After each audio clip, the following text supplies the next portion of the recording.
I am Arya Voss, 28 years old, and I'm an accountant. My hands were covered in potting soil when my phone buzzed. I was helping my grandmother, Eleanor, gently repot a stubborn orchid. I glanced at the message. It was from my mother, Susan. On our way to Panama. Transferred funds from the trust for our new start. Take care of Eleanor. I looked up at my grandmother. She was smiling vaguely at the flower, humming to herself.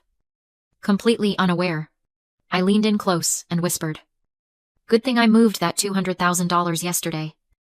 Grandma, if you're listening to this, and you've ever been the only responsible one in the family, you need to hear what happened next. To understand that text message, you have to understand Applewood Orchards. This farm isn't just a business, it's my grandmother's entire legacy.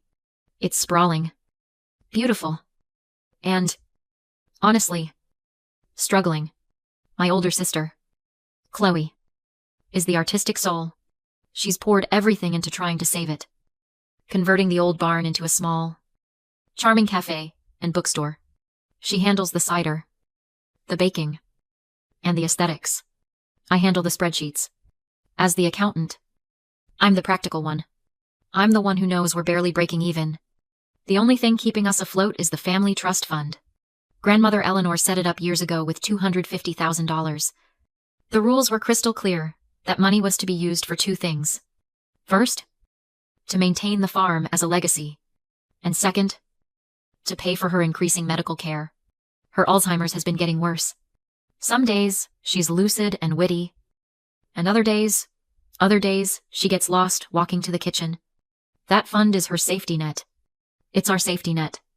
And then there are my parents, David and Susan. To everyone else, they are charming, wonderful, free spirits. They're the life of every party, always chasing some new, exciting dream.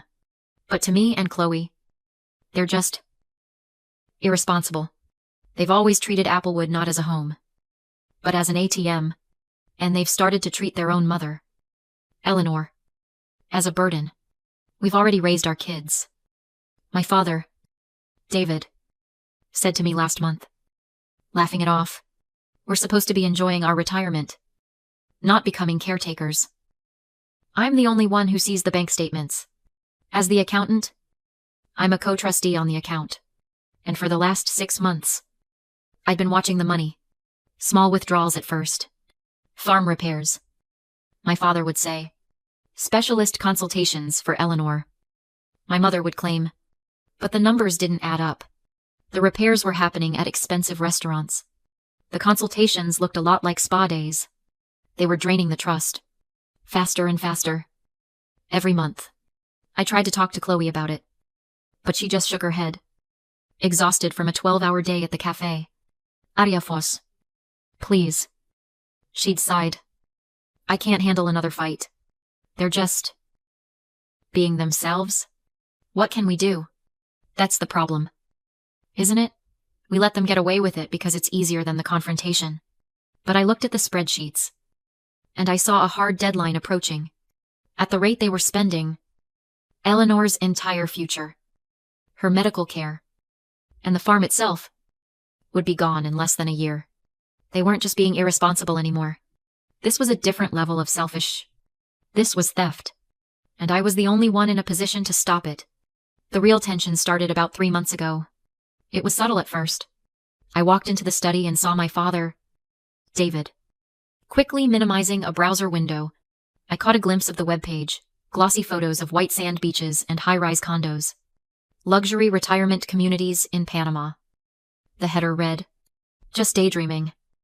Arya Voss girl," he said, laughing a little too loudly. "You know your mother and me. Always planning the next big adventure." A week later, my mother, Susan, started taking her phone calls on the back porch. Her voice a hushed whisper. If I walked outside, she'd snap the phone shut. "Just catching up with an old friend. Honey," she'd say, not meeting my eyes. Then they started forgetting their shifts to watch grandmother Eleanor. Chloe and I had a strict schedule. We split the caregiving, balancing it with my accounting work and her running the cafe. But suddenly, my parents' errands started running long. "Oh, we just lost track of time," Mom would say, breezing in 2 hours late, leaving Chloe completely exhausted and unable to prep for the next day's baking. The burden fell, as it always did, on me and my sister. Chloe grew quiet, dark circles under her eyes. I just got angrier. The final red flag came one evening while I was paying the farm's bills. My mother sat across from me at the kitchen table, pretending to read a magazine. "You know, Aria Foss," she said, her tone casual. "Too casual. You're the only one, besides your father and me, with full access to the trust." "Right, as the co-trustee." I looked up from my laptop. "Yes, that's how Grandma set it up." "I was just thinking," she continued. "What if there was an emergency? What if you weren't here? Maybe you should, you know, just in case. Write down the passwords for us, just so we have them." A cold dread settled in my stomach. It was so clumsy, so transparent. She wasn't asking for access in an emergency. She was checking her escape route. She was checking if I was in the way. I just stared at her. "I don't think that's necessary." "Mom, the bank has all the succession documents. That's what lawyers are for." Her smile tightened. "Of course, dear. Just a thought." I lay awake all night. That conversation, playing on a loop. They were planning something. They were going to leave. They were going to leave us with a failing farm and a grandmother who needed constant, expensive care. And they were planning to take the money meant to save both. Should I confront them? I knew how that would go. They would lie. They would gaslight me. They'd call me paranoid and ungrateful, all while hiding their new luggage in the back of their closet. I wrestled with this for days. I felt this crushing, suffocating guilt. This is the burden of being the family anchor. Isn't it you're the responsible one? The one who holds everything together. And because of that, you feel guilty for even thinking about drawing a line. You feel guilty for defending yourself, going against your own parents, even when you know they're wrong. Feels like a betrayal. It feels unnatural. I was the one who was supposed to keep the peace. And here I was, mentally preparing for war. I felt like a traitor. That feeling lasted until I walked into the cafe late one night. I found Chloe asleep at one of the tables, her head resting on a stack of unpaid invoices, her face pale with exhaustion. I walked back to the main house. Grandmother Eleanor was standing in the hallway, looking at a framed photo, her eyes filled with tears. "Have you seen my husband?" she whispered. "I can't find him. My grandfather has been gone for 10 years. In that moment, all my guilt vanished. It was replaced by a cold, hard clarity. I wasn't betraying my family. I was protecting it. My real family, my sister and my grandmother. My parents had already made their choice. Now it was time to make mine. The next morning, I went to the bank. I sat down with the bank manager. "Mrs. Chen, Asco Trust Day." I had the legal authority. I didn't need their permission. I opened a new, protected account, the Eleanor Care and Applewood Preservation Fund. The only signatories were me and Chloe. Then, I initiated the transfer. I moved $200,000 from the original trust into the new one. I was meticulous. I'm an accountant. After all, I printed out every statement, every contribution me and Chloe had made to the farm, every dollar earmarked by the trust for Eleanor's care. I left $50,000 in the old account, enough to be a tempting prize, enough to make them think they had gotten away with it. I walked out of that bank, my hands shaking, but my spine made of steel. I had all the documentation. I had all the receipts. I had set the trap. And now, all I had to do was wait for them to walk into it. That night, I got the confirmation I dreaded. I was heading to the kitchen for some tea. Long after Chloe and Grandma were asleep, I heard my parents talking in the kitchen, their voices low and urgent. I froze in the dark hallway. "We deserve this. David, my mother," Susan was saying. Her voice wasn't tearful. It was hard. "She's had her life. We are not going to waste the rest of our lives changing diapers again. It's not what we signed up for." But what about the girls, my father asked, his voice weaker than hers. What about them? Susan scoffed. They're adults. Arya Voss has her accounting. Chloe has that little hobby cafe. They can figure out the farm. $50,000 is more than enough for them to figure it out. It's our turn. David. That community in Panama looks perfect. I stood there, my blood running cold. Changing deepers again. That's how she saw her own mother. A burden. An inconvenience. And $50,000. She really thought that was a fair trade for abandoning her mother and leaving us with a mountain of debt. And in that moment, I finally understood. It wasn't just selfishness or irresponsibility. It was something deeper. It's what you might call main character syndrome. My parents, David and Susan, truly believed, down to their bones, that they were the stars of their own movie. They were the protagonists on a grand adventure. And in their story, everyone else, me, my sister, and even their own ailing mother, we were just supporting characters. We were extras. Our needs, our struggles, our entire lives were just subplots, B-stories. And when a subplot becomes inconvenient or boring, or when it gets in the way of the main character's great adventure, you just cut it. You write it out of the script. They didn't see this as an abandonment. They didn't see it as a betrayal. They just saw it as the start of their sequel. And we were all just collateral damage. That cold, terrifying realization sent me straight to my office. If they were capable of that, what else were they capable of? My accountant brain took over. No more emotions. Just facts. I stayed up all night. I wasn't just checking the trust fund anymore. I was running a full-scale audit of Applewood orchards. I pulled every loan document, every title, every bank statement from the last 5 years. I knew what to look for. I knew the red flags. And at 3 a.m, I found it. It was buried in a stack of refi documents. 3 months ago, my parents had secretly taken out a HELOC, a home equity line of credit against the farm. They had forged my grandmother's signature as the primary owner. The amount $70,000. The money was already gone. Withdrawn in cash and wire transfers over the last 12 weeks. They had been paying their personal debts. They had been buying their plane tickets. They had been funding their escape. I looked at the due date. The first payment on that fraudulent $70,000 loan was due in 30 days. When it defaulted, the bank wouldn't just call. They would seize the farm. They would seize my grandmother's home. I finally understood. The $50,000 they were leaving behind in the trust wasn't a mercy. It was a joke. It wouldn't even cover the down payment on the new debt they had secretly created. They weren't just planning to leave us. They were planning to sink the ship with all of us on it. The next morning, my parents were impossibly cheerful. My father, David, was whistling as he made coffee. My mother, Susan, was helping grandmother Eleanor with her breakfast, spooning oatmeal for her with a tenderness I hadn't seen in years. They were dressed up.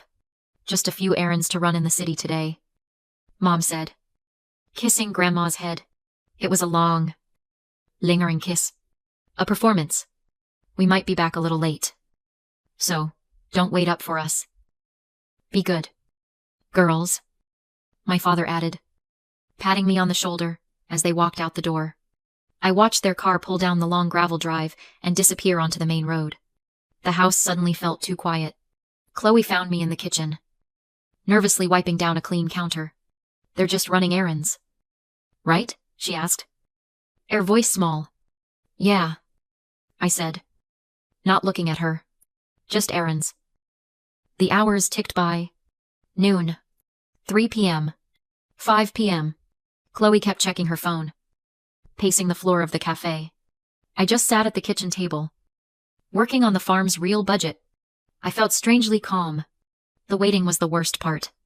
At 6:30 p.m., just as I was helping Grandma with her dinner, my phone chimed. I looked at the screen. It was the text. From my mother. Panama bound. The transfer went through. We're starting our new adventure. We need this. Take care of Eleanor. We'll be in touch. I read it twice. My hands weren't even shaking. I walked over to Chloe. who was just closing the cafe, and handed her the phone without a word. She read it, and her face crumpled. It wasn't anger. It was just devastation. She sank onto a stool, her shoulders shaking, and just sobbed. They really did it, she whispered. They just left her. They left us. I wrapped my arms around her. I held her tight as she cried for our parents, for our grandmother, for our broken family. But as I stared out the window into the dark orchard, I felt absolutely nothing. No sadness, no anger, just a cold, hard resolve. I was ready for this. I let them have their fantasy for exactly 48 hours. I was logging payroll when my phone rang again. An unknown number. Country code, Panama. I smiled. Right on time. I let it ring 3 times. Then answered. This is Arya Voss. A professional, slightly stressed voice came on the line. Miss Arya Voss, this is Manager Ricardo from the Panama Vista Luxury Retirement Community. I'm calling about a Mr. David and Mrs. Susan. They listed you as their financial contact. I'm aware of them, I said, keeping my voice flat. We have a situation. The manager stammered my parents' $50. No. Residency deposit had been declined. Through the phone, I heard my furious father, David, screaming that I had stolen their money and left them stranded. I didn't steal anything, Dad, I replied, my voice calm. I protected the trust. I protected Grandma's money. The $50,000 you tried to grab was all that was left. My mother, Susan, took the phone, hysterical, pleading. Fix this. You've ruined our dream. My dream, I shot back, was to keep this farm alive, and my grandmother safe. You abandoned your own mother. I gave them a one-time offer enough for 2 economy tickets back home. David roared. He would report me for theft and have us thrown off the farm. Go ahead and try, I challenged. When you do, to be ready to explain the fraudulent 000 HELOC loan you took out on this farm using Grandma's forged signature. I've already spoken to a lawyer. The silence on the line was deafening. I hung up. They flew back 3 days later. Defeated. My sister, Chloe, or lawyer, Mrs. Davies. And I waited for them at the farm office. I slid 2 folders across the table. Folder 1, I said, is the full accounting. It shows the $200. 000. I legally transferred into a protected account. Folder 2, I continued, is the documentation for your fraudulent loan and the bank's default notice. Payment is due in 10 days, or they foreclose. My final, non-negotiable agreement was simple. Sign over 100% of Applewood orchards to Chloe and me. In exchange, we would use the saved money to pay off their fraudulent loan and save the house. They would be allowed to live in the small guest cottage with supervised visits with Grandma. Option B, refuse to sign. We let the bank foreclose. And Mrs. Davies files criminal charges for elder fraud and a conservatorship suit against them. My father, stripped of all leverage, signed. My mother followed, shaking. 6 months later, the farm was thriving. Chloe and I, having broken the cycle of toxicity, had rebuilt our family, not on blood, but on trust. I watched my parents, shadows of their former selves, quietly trimming hedges, part of their agreement for room and board. Sometimes, you have to cut away the toxic parts to save the whole. We let go of the parents we wished we had to become the women we needed to be.